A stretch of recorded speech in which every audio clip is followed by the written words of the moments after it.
નગરપાલિકા બની કંગાળ, સફાઈ કામદારોનો પગાર ન કરતા હોબાળો મચાવ્યો, પોલીસે કરી અટકાયત। સાવલી નગરપાલિકા કંગાળ બની ગઈ છે। સાવલી નગરપાલિકા દ્વારા સફાઈ કામદારોનો પગાર કરવામાં ના આવતા મોંઘવારીમાં નાના માણસોની માઠી બેઠી છે। સફાઈ કામદારોને ઘર ચલાવવામાં ફાફા પડી ગયા છે, ત્યારે પગાર અને પીએફના વિરોધમાં સફાઈ કામદારો રોડ પર ઉતર્યા હતા। હડતાલ પર ઉતરતા સાવલી શહેરમાં ગંદકીનું સામ્રાજ્ય છવાયું, ચારે તરફ કચરાના ઢગલા જોવા મળ્યા। કર્મીઓએ હડતાલનું શસ્ત્ર ઉગામતા મોટી બબાલ થઈ ગઈ હતી। ના છૂટકે નગરપાલિકાના સત્તાધીશોએ ખુદ સફાઈ કામમાં જોતરાવું પડ્યું। સત્તાધીશોએ નગરની સફાઈ શરૂ કરતા જ સફાઈ કામદારો અકળાયા। હડતાલ પર ઉતરેલા સફાઈ કામદારોએ ભારે હોબાળો મચાવ્યો। મામલો એટલો ઉગ્ર બની ગયો કે પોલીસ બોલાવવી પડી હતી। પોલીસ દ્વારા હડતાલ પર ઉતરેલા સફાઈ કામદારોની અટકાયત કરવામાં આવી। કેન્દ્રીય નાણામંત્રીએ રજૂ કર્યું અંતરિમ બજેટ, નોકરિયાત વર્ગને કોઈ ફાયદો નહીં, પીએમ મોદીએ કહ્યું આ દેશના નિર્માણનું બજેટ। નાણામંત્રી નિર્મલા સીતારામણે વર્તમાન મોદી સરકારનું છેલ્લું બજેટ રજૂ કર્યું હતું। તેમણે 58 મિનિટ લાંબુ ભાષણ આપ્યું હતું। આ વચગાળાનું બજેટ છે, જેના કારણે એપ્રિલ અને મે મહિનામાં સામાન્ય ચૂંટણી યોજાવાની છે। નવી સરકારની રચના બાદ જુલાઈમાં સંપૂર્ણ બજેટ રજૂ થવાની ધારણા છે। નાણામંત્રી સીતારામનના કાર્યકાળનું આ છઠ્ઠું બજેટ છે। આ બજેટમાં કોઈ મોટી જાહેરાત કરવામાં આવી નથી, ન તો કોઈ રાહત અપાઈ છે, ન તો કોઈ બોજો વધારવામાં આવ્યો છે। કર માળખું પણ યથાવત રાખીને નોકરિયાત વર્ગને કોઈ ફાયદો કરાવ્યો નથી। જોકે વચગાળાના બજેટમાં 4 ક્ષેત્રો પર ધ્યાન કેન્દ્રિત કરવામાં આવ્યું હતું। ગરીબ, મહિલાઓ, યુવાનો અને અન્નદાતા પર સરકારે આ વખતે ઇન્કમટેક્સમાં સામાન્ય માણસને કોઈ રાહત નથી આપી, કોઈ ફેરફાર નથી કર્યા। આ વખતે બજેટમાં કંઈ સસ્તું કે મોંઘું થયું નથી। તો નિર્મલા સીતારામણે કહ્યું કે 25 કરોડ લોકોને ગરીબીમાંથી બહાર કાઢ્યા।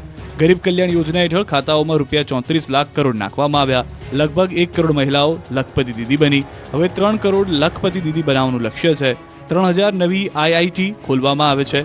54 લાખ યુવાનોને તાલીમ આપવામાં આવી છે। પીએમ કિસાન યોજનામાંથી 11.8 કરોડ લોકોને આર્થિક મદદ મળી છે। તો પીએમ નરેન્દ્ર મોદીએ કહ્યું કે આ બજેટ વિકસિત ભારતના યુવાનો, ગરીબો, મહિલાઓ અને ખેડૂતો પર આધારિત છે। દેશના નિર્માણનું આ બજેટ છે। તો મુખ્યમંત્રી ભૂપેન્દ્ર પટેલે કેન્દ્રીય બજેટને કરોડો લોકોની આશાઓ પૂર્ણ કરનારું બજેટ ગણાવ્યું। બજેટમાં સમાજના દરેક વર્ગનો ખ્યાલ રાખ્યો। તો બજેટને લઈને ઉદ્યોગપતિઓ અને વેપારીઓની પણ મિશ્ર પ્રતિક્રિયા જોવા મળી હતી। ગુજરાત વિધાનસભાના બજેટ સત્રનો પ્રારંભ થયો। આવતીકાલે ગુજરાતનું બજેટ કરાશે રજૂ।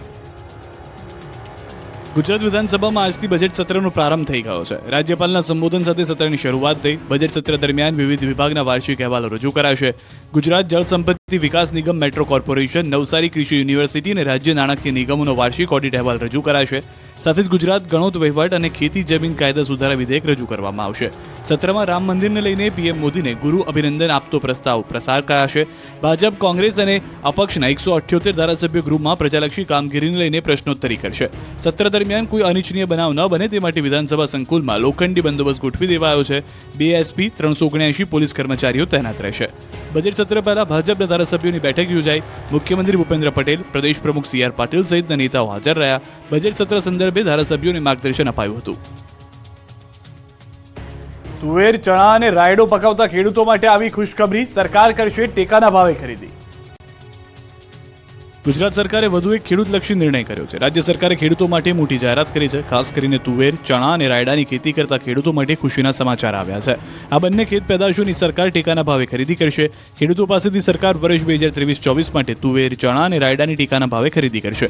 ખેડૂતો આગામી 5 ફેબ્રુઆરીથી 29 ફેબ્રુઆરી સુધી ગ્રામ કેન્દ્રો ખાતેથી સમૃદ્ધિ પોર્ટલ પર ઓનલાઈન નોંધણી કરાવી શકશે। તુવેરના ₹7,000 પ્રતિ ક્વિન્ટલ, ચણાના ₹5,440 પ્રતિ ક્વિન્ટલ અને રાયડાના ₹5,650 પ્રતિ ક્વિન્ટલ ટેકાના ભાવ નક્કી કરાયા છે। રાજ્યભરમાં તુવેરના 135 કેન્દ્રો છે। ચણાના 187 કેન્દ્રો પર તેમજ રાયડાના 103 ખરીદ કેન્દ્રો પરથી ખેડૂતો પાસેથી ખરીદી કરવામાં આવશે। 90 દિવસ માટે ટેકાના ભાવે ખરીદી કરવામાં આવશે। ખેડૂતો પાસેથી પ્રતિદિન 125 મણ સુધીની ખરીદી કરવામાં આવશે। ગુજરાત સરકાર દ્વારા ચાલુ વર્ષે તુવેર, ચણા અને રાયડાની ખેડૂતો પાસેથી પૂરતા પ્રમાણમાં ટેકાના ભાવે ખરીદી કરી શકાય તે માટે આગોતરું આયોજન હાથ ધરવામાં આવ્યું છે। ઊંઝા માર્કેટ યાર્ડમાં નવા જીરાના થયા ઢગલા। ઊંઝા માર્કેટ યાર્ડમાં નવા જીરાની આવક શરૂ થઈ છે। હાલમાં 70 થી 100 ગુણી નવા જીરાની આવક છે। આગામી દિવસોમાં નવા જીરાની આવકમાં સતત વધારો થશે। હાલ નવા જીરાનો ભાવ ₹7,000 ઉપર બોલાઈ રહ્યો છે, જ્યારે જૂના જીરાનો ભાવ ₹5,500 થી ₹6,000 મળી રહ્યો છે। હાલ જીરાના ખેડૂતોમાં ખુશી જોવા મળી છે। ગત વર્ષે જીરાનો ભાવ 12,000 બોલાયો હતો અને આ વર્ષે પણ જીરાનો ભાવ 12,000 ને પાર થશે તેવી વેપારીઓને આશા છે। ગત વર્ષ કરતાં મોટા પ્રમાણમાં જીરાનું વાવેતર થયું છે, જેથી આગામી દિવસોમાં ખૂબ જ મોટા પ્રમાણમાં જીરાની આવક થશે। જો આગામી દિવસોમાં વાતાવરણ સારું રહ્યું અને મોટા પ્રમાણમાં ઉત્પાદન થયું તો ગત વર્ષે જે જીરાનો ભાવ 12,000 હતો તે ભાવ આ વર્ષે 5,000 સુધી થશે તેવું વેપારીઓ માની રહ્યા છે। ગીર ગઢડામાં દરગાહે માથું ટેકવવા આવ્યું સિંહ યુગલ, જોવા મળ્યા અદ્ભુત દ્રશ્યો. સિંહ યુગલે દરગાહ પર દુઆ માંગી. ગીર જંગલની બોર્ડર અડીને આવેલા ગ્રામ્ય વિસ્તારમાં સિંહ દીપડાઓ અવારનવાર આવી ચડતા હોય છે, ત્યારે એક સિંહે યુગલ દરગાહે માથું ટેકવ્યું અને દુઆ માંગી હતી. ગીર ગઢડાના ઈંટવાયા ખિલાવડ રોડ પર જે ગીર બોર્ડરને અડીને આવેલો છે, ત્યાં એક સિંહ યુગલ દરગાહ પર આવી પહોંચ્યું. ઈંટવાયા ખિલાવડની વચ્ચે આવેલી રહીમ શાહ બાબાની દરગાહ પર એક સિંહ યુગલ દુઆ માંગવા પહોંચ્યું હોય તેમ સિંહણ દુઆ માંગતી હતી અને સિંહ દરગાહ પાસે ઊભો રહ્યો હતો. દરગાહ પર વનરાજ આરામ પણ ફરમાવતો નજરે પડ્યો. અહીંના સ્થાનિકોના જણાવ્યા મુજબ સીમ વિસ્તારમાં આવેલી પીરની દરગાહ પર અવારનવાર સિંહો પહોંચી જાય છે. ગીર સોમનાથના દરગાહમાં શીશ નમાવા સિંહ યુગલ રોજ આવે છે. ગીર સોમનાથ અને દાહોદમાં આદમખોરે મચાવ્યો આતંક, ઘરમાં ઘૂસી કર્યો હુમલો. ગીર સોમનાથના ઉકડિયા ગામમાં માનવભક્ષી દીપડાની દહેશત ફેલાઈ છે. દીપડાએ હુમલો કરતા 4 વર્ષના બાળકનું મોત થયું છે. સાંજના સમયે ઘર નજીક એકલા રમી રહેલા 4 વર્ષના બાળક પર દીપડાએ હુમલો કર્યો હતો. બાળકને લઈ દીપડો નાસી છૂટતા પરિવારજનોએ શોધખોળ કરી હતી. અંદાજે 1 કલાક બાદ બાળક અને દીપડો દેખાતા પરિવારજનોએ દીપડાને દૂર કર્યો હતો. બાળકને તાત્કાલિક સારવાર અર્થે ખસેડવાની તજવીજ હાથ ધરાઈ હતી. જોકે બાળક હોસ્પિટલ પહોંચે તે પહેલા જ બાળકનું મોત થયું હતું. માનવભક્ષી દીપડાને લઈ ગામમાં ભયનો માહોલ છવાયો છે. વન વિભાગ તરફથી માનવભક્ષી દીપડાને ઝડપી પાડવા કામગીરી હાથ ધરાઈ. ઘટનાને પગલે પરિવાર સહિત ગ્રામજનોમાં અરેરાટી વ્યાપી ગઈ. તો દાહોદના વાંદરિયામાં દીપડાના આટાફેરાથી લોકોમાં ભયનો માહોલ છવાયો. દીપડાએ શ્વાન પર હુમલો કર્યા બાદ સ્થાનિક પર હુમલો કર્યો હતો. દીપડાએ હુમલો કરતા ઇજાગ્રસ્ત વ્યક્તિએ બૂમાબૂમ કરતા આસપાસના લોકો દોડી આવ્યા હતા, જેના કારણે દીપડો જંગલ તરફ નાસી છૂટ્યો હતો. દીપડાના હુમલાથી સ્થાનિકને ગંભીર ઇજાઓ થતા હોસ્પિટલ ખસેડાયો હતો. રહેણાંક વિસ્તારમાં દીપડો આવી ચડતા લોકોમાં ડરનો માહોલ છવાયો છે. મોંઘવારીના માર વચ્ચે લીંબુના ભાવે સદી ફટકારી. પેટ્રોલ કરતા લીંબુ મોંઘા થયા. ભાવ સાંભળી દાંત ખાટા થઈ જશે. કાળઝાળ મોંઘવારીના માર વચ્ચે શિયાળામાં પણ શાકભાજી સસ્તા થયા નથી, ત્યારે હવે લીંબુના ભાવ પણ લાલ થઈ ગયા છે. પેટ્રોલ ડીઝલના ભાવ કરતાં પણ વધુ મોંઘા લીંબુ થઈ ગયા. કડકડતી ઠંડીમાં લીંબુના ભાવ સાંભળીને ગૃહિણીઓ ઠરી ગઈ છે. અચાનક જ લીંબુના ભાવ સદી ફટકારતા ગરીબ લોકોનું બજેટ વેરવિખેર થઈ ગયું છે. અત્યાર સુધી 40 થી 50 રૂપિયા કિલોએ વેચાતા લીંબુના અચાનક જ ભાવમાં 50% વધારો થયો છે. છૂટક બજારમાં લીંબુ 100 થી 150 રૂપિયા કિલોએ વેચાતા ગૃહિણીઓના દાંત ખાટા થઈ ગયા છે. સારી ગુણવત્તાના લીંબુના ભાવ 150 રૂપિયા સુધી પહોંચી ગયા છે. વેપારીઓનું કહેવું છે કે હાલ બપોરના સમયે ગરમીનો અહેસાસ થતાં લીંબુની માંગ વધી છે, જેના કારણે લીંબુના ભાવ આસમાને પહોંચી ગયા છે. આ બધાની વચ્ચે ગૃહિણીઓની સ્થિતિ કફોડી બની છે. મોંઘા ભાવના લીંબુ ખરીદવા મજબૂર બની છે. રાજકોટમાં મહાનગરપાલિકામાં જોવા મળ્યું દીવા તળે અંધારું. સત્તાધીશોએ સેફટી વગર 40 ફૂટની ઊંચાઈએ કામદારો પાસે કામ કરાવડાવ્યું. રાજકોટમાં નિયમોના નામે દંડ ઉઘરાવતી મનપા પોતે જ નિયમ ભૂલી. જી હા, નિયમોના લીરે લીરા કરતો આરએમસીનો એક વિડીયો વાયરલ થયો, જેમાં મહાનગરપાલિકાની કચેરીમાં કામ કરતા કારીગરો કોઈ પણ પ્રકારની સેફટી વગર જોવા મળ્યા. 40 ફૂટની ઊંચાઈએ કામ કરતા કારીગરો હેલ્મેટ વગર જોવા મળ્યા હતા, જેનો વિડીયો 31 જાન્યુઆરીએ વાયરલ થયો હતો. ખુદ મ્યુનિસિપલ કમિશનરે પણ આ વિડીયોની ગંભીર નોંધ લીધી હતી અને જણાવ્યું હતું કે આ બાબતે સિટી એન્જિનિયર સહિતના લોકો પાસે જવાબ માંગવામાં આવ્યો છે. જે પણ આ મામલે જવાબદાર હશે તેની સામે કડક કાર્યવાહી કરાશે. હાલ તો રાજકોટ મહાનગરપાલિકાના વૈદના જ ખાટલે ખોટ હોય તેવા ઘાટ સર્જાયા છે. સેફટીના નિયમોનો સ્પષ્ટ રીતે ઉલાળ્યો કરતા રોષ ફેલાયો.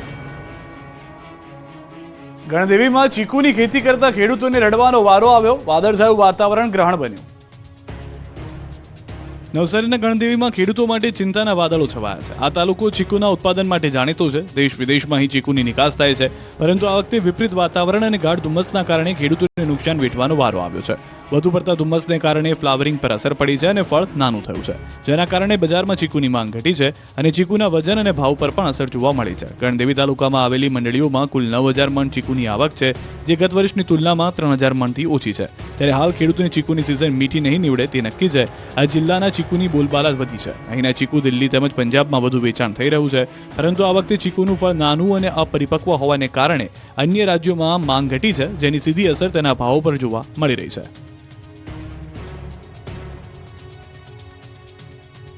ગોંડલના રીબડામાં પૂર્વ ધારાસભ્ય મહિપતસિંહ જાડેજાની પ્રથમ પુણ્યતિથિએ મહારક્તદાન કેમ્પ યોજાયો. 5000 બોટલ રક્ત થયું એકત્ર. રક્ત આપવા માટે લોકોએ લાઈન લગાવી. રક્તની બોટલો થઈ ગયા ઢગલા. આ દ્રશ્યો છે ગોંડલના રીબડાના. રાજકોટના ગોંડલમાં પૂર્વ ધારાસભ્ય મહિપતસિંહ જાડેજાની પ્રથમ પુણ્યતિથિએ મહારક્તદાન કેમ્પ યોજાયો. રીબડામાં થેલેસેમિયા અને ગંભીર બીમારીઓથી પીડિત દર્દીઓ માટે રક્તદાન કેમ્પનું આયોજન કરાયું, જેમાં મોટી સંખ્યામાં લોકોએ રક્તદાન કર્યું. લગભગ 9 જેટલી બ્લડ બેંક દ્વારા સેવા આપવામાં આવી. અંદાજિત 4 થી 5000 બોટલ રક્ત એકઠું કરાયું. તો રક્તદાનની સાથે 5000 લોકોએ દેહદાનનો પણ સંકલ્પ કર્યો. રક્તદાન કેમ્પમાં રક્તદાતાઓનું માનવ મહેરામણ ઉમટી પડ્યું. એટલી મોટી સંખ્યામાં લોકો આવી પહોંચતા ડોમ પણ ટૂંકો પડ્યો. રક્તદાતાઓને રક્તદાન માટે કલાકો સુધી રાહ જોવી પડી. રક્તદાન કરવા માટે યુવાનો રક્તદાતાઓમાં ભારે જુવાળ જોવા મળ્યો. આ પ્રસંગે સંતો, મહંતો અને મહાનુભાવો ઉપસ્થિત રહ્યા. સૌરાષ્ટ્રની 8 જેટલી વિવિધ બ્લડ બેંક દ્વારા કેમ્પમાં સેવા આપવામાં આવી. આ સત્કાર્યમાં ભાગ લેનાર રક્તદાતાઓને પ્રમાણપત્ર તેમજ વિશેષ રૂપથી સ્મૃતિચિહ્ન શુભેચ્છા સ્વરૂપે ભેટ આપવામાં આવ્યું. રક્તદાન કેમ્પમાં અત્યાર સુધીમાં ટાર્ગેટ કરતાં પણ વધુ 4 થી 5 હજાર બોટલ રક્ત એકઠું થયું. કૌભાંડી તરલ ભટ્ટને રહેવું પડશે જેલમાં. જામીન અરજી પર મુદત પડી તો ગુજરાત ETSના તરલ ભટ્ટના ઘરે દરોડા. જૂનાગઢ પોલીસના મહાતોડકાંડ મામલે આરોપી સસ્પેન્ડેડ PI તરલ ભટ્ટે માગ્યા આગોતરા જામીન. જૂનાગઢ સેશન્સ કોર્ટમાં માગ્યા આગોતરા જામીન, જેને લઈને અરજી કરવામાં આવી. જેમાં તેમણે જણાવ્યું કે આ કેસમાં પોતાને ખોટી રીતે સંડોવી દેવામાં આવ્યા છે. આ સાથે આગોતરા જામીન અરજીમાં પોતાને બદનામ કરવાનું કાવતરું હોવાનો પણ ઉલ્લેખ છે. તો આ તરફ ETS કોર્ટ દ્વારા મુદત માંગવામાં આવી. તરલ ભટ્ટના આગોતરા મુદ્દે ETSએ કોર્ટમાં સોગંદનામું રજૂ કરવાનું હતું, પરંતુ તપાસના કામમાં હોવાથી કોર્ટમાં પહોંચી શકાય તેમ ન હોવાથી ETSએ મુદત માંગી છે, જે સેશન્સ કોર્ટ દ્વારા મંજૂર કરવામાં આવી. આગામી 6 ફેબ્રુઆરી હાથ ધરાશે સુનાવણી. બીજી તરફ વિવાદોમાં રહેલા જૂનાગઢ તોડકાંડ મામલે ગુજરાત ETSની ટીમે PI તરલ ભટ્ટના અમદાવાદ સ્થિત શિવમ રેસિડેન્સીમાં આવેલા ઘરમાં દરોડા પાડ્યા. પોલીસ બેડામાં ચકચાર મચી ગઈ છે. ગુજરાત ETSની ટીમે તરલ ભટ્ટના ઘરે પહોંચી તેમના પરિવારની પૂછપરછ કરી. આ દરમિયાન જાણવા મળ્યું કે ઘર તરલ ભટ્ટના પિતાના નામે છે. કેમિકલ માફિયાઓના પાપે બાલાસિનોર પંથકના લોકો પશુઓ પણ ન પીવે તેવું પાણી પીવા મજબૂર બન્યા. મહીસાગર જિલ્લાના બાલાસિનોર તાલુકામાં કુવાનું પાણી પ્રદૂષિત થતા સ્થાનિકોમાં રોષ છે. બોડેલી ગામમાં કુવામાં કેમિકલયુક્ત પાણી આવતા ગ્રામજનોમાં રોષ ફેલાયો. મહિલા સરપંચના કુવામાં કેમિકલયુક્ત પાણી આવતા તંત્રને જાણ કરાઈ. બોડેલી ગ્રામ પંચાયતમાં વેસ્ટ કેમિકલ ડમ્પિંગ સાઇટ આવેલી છે. કેમિકલ ભૂગર્ભમાં ઉતરતા આસપાસના 3 કુવામાં કેમિકલયુક્ત પાણી આવ્યાના આક્ષેપ થઈ રહ્યા છે. ત્યારે પાણી પુરવઠા વિભાગે પાણીના સેમ્પલ લઈ તપાસ હાથ ધરી છે. ખુદ પાણી પુરવઠાના અધિકારી સ્વીકારી રહ્યા છે કે કુવાનું પાણી પીવા લાયક નથી. ત્યારે ગ્રામજનોએ કંપની સામે કાર્યવાહી કરવાની માંગ કરી છે. પાદરા ફાર્મા કંપનીની બેદરકારીના કારણે 3 લોકોના થયા મોત. કંપની કરાઈ બંધ. પાદરાની એકલબારા ગામમાં ફાર્મા કંપનીમાં મોતનો બ્લાસ્ટ થયો. 3 લોકોના મોત બાદ તંત્ર દોડતું થઈ ગયું છે.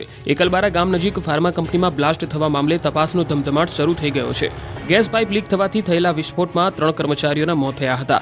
દુર્ઘટના બાદ ઔદ્યોગિક સલામતી અને આરોગ્ય વિભાગે તપાસ હાથ ધરી છે. હાલ તાત્કાલિક ધોરણે કંપનીને નોટિસ ફટકારી ઉત્પાદન બંધ કરાવાયું છે. તપાસમાં સામે આવ્યું છે કે કામદારોની બેગમાં વેસ્ટ વોટર ભરવા દરમિયાન વેસલમાં પ્રેશર વધી જતા બ્લાસ્ટ થયો હતો. સમગ્ર મામલે હજુ પણ ઊંડાણપૂર્વક તપાસ હાથ ધરાઈ રહી છે. બીજી તરફ કંપનીએ મૃતકના પરિવારને 25-25 લાખની સહાયની જાહેરાત કરી છે. જો કે 3ના મોતથી પરિવારમાં રોષ ફેલાયો છે. મોટી સંખ્યામાં લોકો કંપની બહાર એકત્ર થઈ ગયા હતા. અંબાજી મંદિરના ચાચર ચોકમાંથી સીધા ગબ્બરના દર્શન થશે. મંદિર ટ્રસ્ટે આડાશો દૂર કરી. હવે અંબાજી મંદિરના ચાચર ચોકમાંથી સીધા ગબ્બરના દર્શન થશે. આ માટે મંદિર ટ્રસ્ટે આડાશો દૂર કરવાની કામગીરી હાથ ધરી છે. ગબ્બર પર અખંડ જ્યોતના દર્શન શ્રદ્ધાળુઓને ચાચર ચોકમાંથી જ થતા હોય છે. જો કે હાલ 4 માળનું બિલ્ડિંગ વચ્ચે આવતું હોવાથી તેના ડિમોલિશનની કામગીરી હાથ ધરાઈ. 60થી વધુ રૂમ અને અદ્યતન સુવિધાવાળા હોલિડે હોમને કરોડોના ખર્ચે તૈયાર કરાયું. જો કે ગબ્બરના સીધા દર્શનમાં ઇમારત વચ્ચે આવી જતા મંદિર દેવસ્થાન ટ્રસ્ટે તેને તોડી પાડવાનો નિર્ણય લીધો છે. આ બિલ્ડિંગના ડિમોલિશનની કામગીરી અમદાવાદની એક કંપનીને સોંપાઈ છે. 20 થી 25 દિવસમાં અહીંથી કાટમાળ ખસેડી પ્લોટ બનાવી દેવાશે. અંબાજીથી સીધા ગબ્બર જવા માટે 2 થી 2.5 કિલોમીટરના લાંબા પગપાળા ગબ્બર જઈ શકાય તેવા પુલ બનાવવાની પણ વાતો ચાલી રહી છે. યાત્રાધામ અંબાજીમાં ગબ્બર તળેટીમાં સ્થાપિત 51 શક્તિપીઠ મંદિરનો 9મો પાટોત્સવ યોજાશે. યાત્રાધામ અંબાજીમાં ગબ્બર તળેટીમાં સ્થાપિત 51 શક્તિપીઠ મંદિરનો 9મો પાટોત્સવ યોજાશે. 12 થી 16 ફેબ્રુઆરી સુધી 5 દિવસ પાટોત્સવ યોજાશે. આ દરમિયાન હજારો શ્રદ્ધાળુઓ ગબ્બરગઢની પરિક્રમા કરશે. જૂનાગઢની જેમ અંબાજીમાં પણ એક પરંપરા સ્થાપિત થાય તે માટે રાજ્યકક્ષાનો આ મહોત્સવ 3 દિવસના બદલે 5 દિવસનો કરાયો છે. આ દરમિયાન ગબ્બર તળેટીમાં પાલખી યાત્રા, સાંસ્કૃતિક કાર્યક્રમો, પાદુકા, ચામર યાત્રા, ધ્વજા, ત્રિશૂળ યાત્રા, મસાલ યાત્રા, શક્તિ યજ્ઞ સહિતના કાર્યક્રમો યોજાશે. હાલ પાટોત્સવને લઈને તમામ તૈયારીઓ પૂરજોશમાં ચાલી રહી છે. રાજ્ય સરકાર, યાત્રાધામ વિકાસ બોર્ડ અને અંબાજી મંદિર દેવસ્થાન ટ્રસ્ટ સંયુક્તપણે આયોજન કરી રહ્યા છે. આ પાટોત્સવને લઈને તમામ તૈયારીઓ પૂરઝડપમાં ચાલી રહી છે. અમદાવાદને સમજવા માટે કમિશનરે હેરિટેજ વોક કર્યું. અમદાવાદ પોલીસ કમિશનરે અમદાવાદને આજે અનોખી રીતે સમજવાનો પ્રયત્ન કર્યો. તમામ પોલીસ અધિકારીઓ સાથે વહેલી સવારે હેરિટેજ વોકનું આયોજન કરવામાં આવ્યું. કાલુપુર સ્વામિનારાયણ મંદિરથી લઈ જામા મસ્જિદ સુધી વોકનું આયોજન કરવામાં આવ્યું. અમદાવાદને મળેલા હેરિટેજ સિટીના ટેગને પોલીસ કમિશનરે વ્યક્તિગત રીતે જાણવા પ્રયત્ન કર્યો. અમદાવાદની પૌરાણિક ગાથાઓ સાથે વોટર સ્ટોરેજ સિસ્ટમ અને ડ્રેનેજની વ્યવસ્થા વર્ષો પહેલા કેવી હતી તે પણ જાણકારી મેળવી હતી. એક જૂની જગ્યાએ પહોંચી તેની માહિતી મેળવી. આ હેરિટેજ વોક જામા મસ્જિદ સુધી તમામ અધિકારીઓ સાથે પોલીસ કમિશનર GS મલિકે પણ પગપાળા કરી હતી. માટલા કુલ્ફી, કુલ્લડ, ચા તો તમે પીધી હશે, હવે બજારમાં આવી ગઈ છે મટકા પાણીપુરી. અમદાવાદના સ્વાદના રસિકો અને ખાસ કરીને પાણીપુરીના રસિયાઓ માટે બજારમાં આવી ગઈ છે નવી પ્રકારની પાણીપુરી. તમે માટલા કુલ્ફી તો ખાધી હશે, પરંતુ હવે અમદાવાદમાં ધૂમ મચાવી રહી છે મટકા પાણીપુરી. જી હા, અમદાવાદમાં મટકામાં મળે છે પાણીપુરી. સાંભળીને નવાઈ લાગીને, પરંતુ અમદાવાદમાં વસ્ત્રાલ વિસ્તારમાં 20 રૂપિયામાં 6 પાણીપુરી મળે છે, અને એ પણ મટકાવાળા પાણીની. આ પાણીનો ટેસ્ટ બિલકુલ અલગ હોય છે, કારણ કે પાણીપુરી બનાવનાર પાણીપુરીનું પાણી માટલામાં બનાવે છે. એનાથી વિશેષ વાત એ છે કે પાણીમાં ફુદીનો, કોથમીર, ગોળ, આંબલી સાથે ઘીનો વઘાર કરવામાં આવે છે, જેથી ટેસ્ટમાં આ પાણીપુરી માટલામાં હોવાના કારણે લાગે છે એકદમ બેસ્ટ. પાણીપુરી ખાવા આવનાર અનેક લોકો માટે આ કોન્સેપ્ટ નવો છે. મટકામાં પાણીપુરી વેચનાર મહેન્દ્ર પ્રજાપતિ કહે છે કે આ કોન્સેપ્ટ તો વાસ્તવમાં 40 વર્ષ જૂનો છે, જેને લોકો ભૂલી ગયા હતા. મહેન્દ્રભાઈના પિતા છેલ્લા 40 વર્ષથી પાણીપુરી વેચતા હતા. પ્રજાપતિ હોવાને કારણે તેઓ માટલા બનાવે છે, અને એ જ માટલામાં હવે તેઓ પાણીપુરી વેચવા લાગ્યા છે. પરિવારના 3 લોકો પાણીપુરી વેચવાનો ધંધો કરે છે. પાણીપુરી સાથે અહીંની ફેમસ ડીશ ચૂરમા અને રજવાડી પાણીપુરી ડીશ પણ ખાસ છે. આ પાણીપુરી લોકોને એવી દાઢે વળગી છે કે પાણીપુરીની કતારો લાગે અને કલાકોમાં તો બધી જ પૂરી સાફ થઈ જાય. અહીં પાણીપુરી ખાવા રીતસરની લાઈન લાગે છે, લોકો પડાપડી કરે છે. રાજકોટથી સમાચાર. લલુડી વોકડી વિસ્તારમાં મોડી રાત્રે 2 જૂથ વચ્ચે મારામારી થઈ. હાથમાં હથિયાર સાથેનો વિડીયો સોશિયલ મીડિયામાં વાયરલ થયો. મારામારીમાં એક વ્યક્તિ ઇજાગ્રસ્ત થતા સારવાર માટે ખસેડાયો. પોલીસે સામસામી ફરિયાદ નોંધી શરૂ કરી તપાસ. કચ્છમાં ઇન્કમટેક્સ વિભાગે કાર્યવાહી કરી છે. ગાંધીધામમાં 2 મોટા ઉદ્યોગપતિઓને ત્યાં ઇન્કમટેક્સ વિભાગે દરોડા પાડ્યા છે. બાબુભાઈ હુંબાલ અને દિનેશ ગુપ્તાને ત્યાં ઇન્કમટેક્સ વિભાગે દરોડા પાડ્યા છે. શ્રીરામ સોલ્ટ અને કિરણ રોડલાઇન સહિત 25 થી 26 જગ્યાએ દરોડા પાડી તપાસ કરાઈ રહી છે. ઇન્કમટેક્સ વિભાગની કાર્યવાહીમાં મોટા પાયે બેનામી સંપત્તિ મળે તેવી સંભાવના વ્યક્ત કરાઈ છે. સુરતના ભાજપના ધારાસભ્ય કુમાર કાનાણીએ વધુ એક પત્ર લખ્યો. સુરત શહેર પોલીસ કમિશનરને પત્ર લખ્યો. પત્રમાં તેમણે પોલીસ પર તોડ કરવાનો આરોપ મૂક્યો. નાના વરાછા અને સરથાણા કામરેજ ટ્રાફિકના ક્રેન ચાલકો મોટી રીતે વાહનો ટોઈંગ કરી રત્ન કલાકારો અને સામાન્ય નાગરિકો પાસેથી તોડ કરી હેરાનગતિ કરતા હોવાનો આરોપ મુકાયો, જેને લઈ પોલીસ કમિશનર દ્વારા યોગ્ય કાર્યવાહી કરવામાં આવે તેવી માંગ કરવામાં આવી.